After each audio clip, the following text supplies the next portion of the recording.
Mer Christiani oleh C.S. Lewis. Realitas hukum tersebut. Kini saya kembali kepada apa yang saya katakan di akhir bab pertama, bahwa ada dua kejanggalan mengenai umat manusia. Pertama, mereka dihantui oleh gagasan tentang semacam perilaku yang harus mereka lakukan. Sesuatu yang bisa Anda namakan keadilan, atau kesopanan, atau moralitas, atau hukum alam. Kedua, bahwa mereka pada kenyataannya tidak melakukannya. Mungkin bagi Anda itu adalah hal yang paling alami di dalam dunia. Secara khusus, Anda mungkin telah berpikir bahwa saya bersikap terlalu kejam pada umat manusia. Bagaimanapun juga, Anda mungkin berkata, yang saya sebut melanggar hukum benar dan salah atau hukum alam, hanya berarti bahwa manusia tidaklah sempurna. Lagi pula memangnya untuk apa saya mengharapkan kesempurnaan dari mereka? Itu akan menjadi jawaban yang baik jika yang sedang berusaha saya lakukan adalah menetapkan jumlah persis dari kesalahan yang kita buat karena tidak berperilaku sesuai dengan apa yang kita harapkan dari orang lain. Tetapi itu sama sekali bukan tugas saya. Saat ini saya bukan sedang membicarakan tentang sikap menyalahkan. Saya sedang berusaha menemukan kebenaran. Dan dari sudut pandang itu, gagasan spesifik tentang sesuatu yang tidak sempurna, yang keberadaannya tidak sesuai dengan yang seharusnya, memiliki konsekuensi-konsekuensi tertentu. Jika Anda mengamati suatu benda seperti batu atau pohon, maka keberadaan batu atau pohon itu sesuai dengan hakikatnya dan tidak masuk akal bila dikatakan bahwa batu atau pohon itu seharusnya menjadi yang lain. Tentu Anda bisa berkata sebuah batu memiliki bentuk yang salah jika Anda ingin menggunakannya di kebun, atau bahwa sebatang pohon itu jelek karena tidak memberikan keteduhan sebanyak yang Anda harapkan. Tetapi yang Anda maksud sebenarnya adalah bahwa batu atau pohon itu ternyata tidak cocok untuk tujuan pribadi Anda. Anda bukan sedang menyalahkan mereka karena hal lain, kecuali bila Anda bercanda.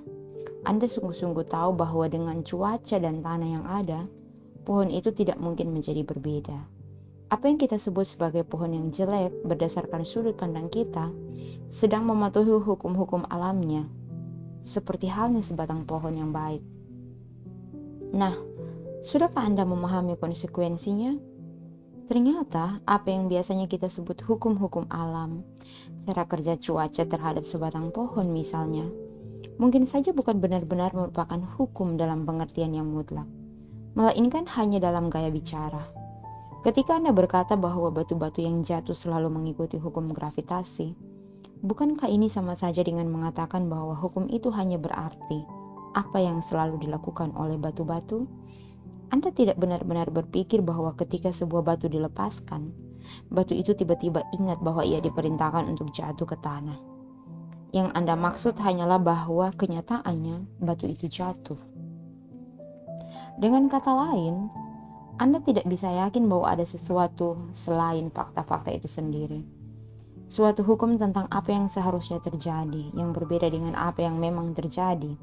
Hukum-hukum alam seperti yang berlaku untuk batu atau pohon hanya bisa berarti apa yang secara fakta dilakukan oleh alam. Tetapi jika Anda berpaling kepada hukum tentang natur manusia, hukum perilaku yang susila, keadaannya berbeda. Hukum itu jelas-jelas bukan berarti apa yang secara fakta dilakukan oleh umat manusia. Atau seperti yang telah saya katakan sebelumnya, banyak di antara mereka sama sekali tidak mematuhi hukum ini, dan tak seorang pun di antara mereka yang mematuhinya secara sempurna. Hukum gravitasi memberitahukan kepada Anda apa yang dilakukan oleh batu jika Anda menjatuhkannya. Tetapi hukum tentang natur manusia memberitahukan pada Anda apa yang seharusnya dilakukan oleh umat manusia, namun tidak dilakukan. Dengan kata lain, jika Anda sedang berurusan dengan manusia, ada sesuatu yang lain yang jauh lebih penting daripada fakta-fakta aktual. Anda memiliki fakta-faktanya, yaitu perilaku manusia yang sesungguhnya, dan Anda juga memiliki sesuatu yang lain, bagaimana seharusnya mereka berperilaku. Di seluruh bagian lainnya di alam semesta yang diperlukan hanyalah fakta-fakta. Elektron-elektron dan molekul-molekul menunjukkan reaksi tertentu. dan hasil-hasil tertentu muncul dan mungkin itu sudah mencakup seluruh kebenarannya. Tetapi manusia menunjukkan perilaku tertentu dan itu belum mencakup seluruh kebenarannya. Sebab setiap saat Anda tahu bahwa mereka seharusnya menunjukkan perilaku yang berbeda. Hal ini benar-benar sangat janggal sehingga seseorang tergoda untuk berusaha berdalih. Sebagai contoh, kita mungkin berusaha untuk menunjukkan bahwa ketika Anda berkata seseorang tidak seharusnya melakukan apa yang dilakukannya, maksud Anda sama saja dengan ketika Anda berkata bahwa sebuah batu memiliki bentuk yang salah. Maksudnya bahwa apa yang sedang dilakukannya kebetulan mengganggu Anda. Tetapi itu sama sekali tidak benar. Seseorang yang menduduki tempat duduk di sudut di dalam kereta, karena ia lebih dulu tiba di situ, dan seseorang yang menyelinap ke situ sementara saya membelakanginya dan mengangkat tas saya, sama-sama mengganggu. Tetapi saya menyalahkan orang yang kedua dan tidak menyalahkan orang yang pertama. Saya tidak marah kecuali mungkin sesaat sebelum saya menyadarinya, dengan orang yang menyandung saya tanpa sengaja. Saya marah dengan orang yang berusaha menyandung saya meskipun ia tidak berhasil. Namun orang yang pertama sudah melukai saya dan orang yang kedua belum. Kadangkala perilaku yang saya sebut buruk sama sekali tidak mengganggu saya, tetapi justru sebaliknya. Dalam perang, masing-masing pihak mungkin menganggap seorang pengkhianat dari pihak lawannya sangat berguna. Tetapi meskipun mereka memperalatnya dan membayarnya, mereka menganggap dirinya sebagai manusia yang hina. Jadi Anda tidak bisa mengatakan bahwa apa yang kita sebut sebagai perilaku yang sopan dalam diri orang lain semata-mata hanyalah perilaku yang kebetulan bermanfaat bagi kita. Dan dalam hal perilaku yang sopan dalam diri kita, saya rasa cukup jelas bahwa maksudnya bukanlah perilaku yang menguntungkan, melainkan hal-hal seperti merasa puas dengan Rp500.000, padahal Anda bisa saja mendapatkan Rp30.000. Mengerjakan tugas sekolah dengan jujur, padahal mudah saja bila ingin mencontek. Tidak mengganggu seorang gadis, padahal Anda ingin bersetubuh dengannya. Tetap berada di tempat-tempat yang berbahaya, padahal Anda lebih suka untuk pergi ke tempat yang lebih aman. Menepati janji-janji ketika Anda lebih suka tidak menepatinya. Dan mengatakan kebenaran, bahkan sekalipun hal itu membuat Anda tampak bodoh. Beberapa orang berkata bahwa meskipun perilaku yang sopan tidak sama dengan perilaku yang menguntungkan orang tertentu pada saat tertentu, tetap saja artinya adalah apa yang menguntungkan umat manusia secara keseluruhan, dan bahwa akibatnya tidak ada misteri mengenai hal itu. Lagi pula manusia memiliki semacam kesadaran. Mereka tahu bahwa Anda tidak bisa mendapatkan keamanan atau kebahagiaan yang real kecuali di dalam suatu masyarakat di mana setiap orang bersikap adil. Dan karena mereka mengetahui hal inilah mereka berusaha untuk bertindak secara sopan.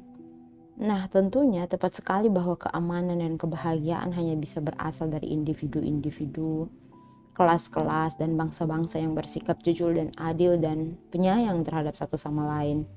Itu adalah salah satu kebenaran yang terpenting di dunia. Tetapi sebagai penjelasan untuk pertanyaan mengapa kita memiliki pandangan yang seperti sekarang ini terhadap benar dan salah, hal itu benar-benar keliru.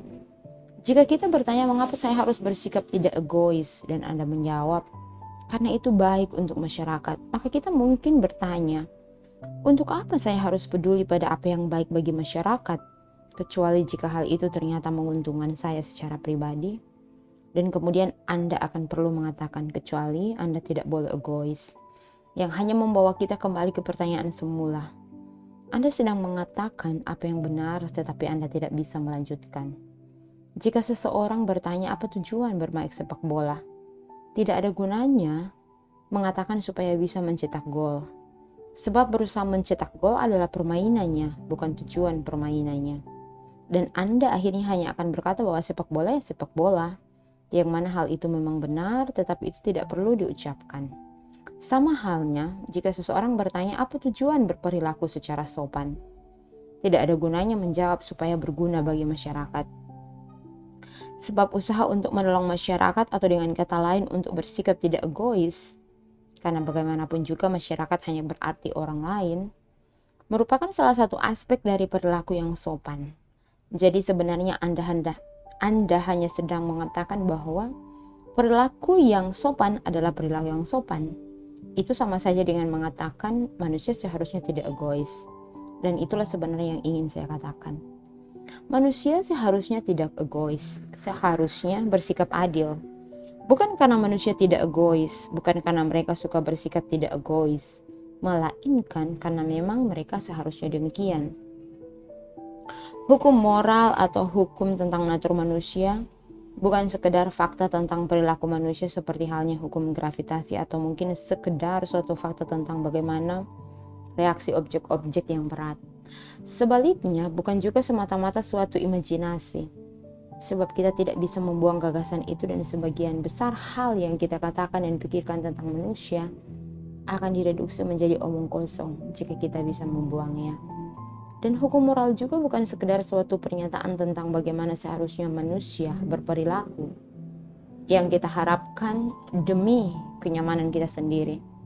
Sebab perilaku yang kita sebut buruk itu atau tidak adil tidak persis sama dengan perilaku yang kita anggap nyaman dan bahkan mungkin menjadi kebalikannya. Akibatnya, aturan tentang benar dan salah ini atau tentang hukum tentang natur manusia atau apapun istilahnya menurut Anda, haruslah merupakan sesuatu yang real, sesuatu yang benar-benar ada, bukan dibuat oleh kita. Tetapi bukan fakta dalam pengertian umum, seperti halnya perilaku kita yang aktual adalah suatu fakta. Sepertinya kita harus mulai mengakui bahwa ada lebih dari satu macam realitas, bahwa dalam kasus yang satu ini terdapat sesuatu yang jauh lebih penting daripada fakta-fakta umum tentang perilaku manusia. Namun yang secara mutlak sangat real, suatu hukum yang real, yang tidak dibuat oleh siapapun, namun yang ternyata sedang mendesak kita.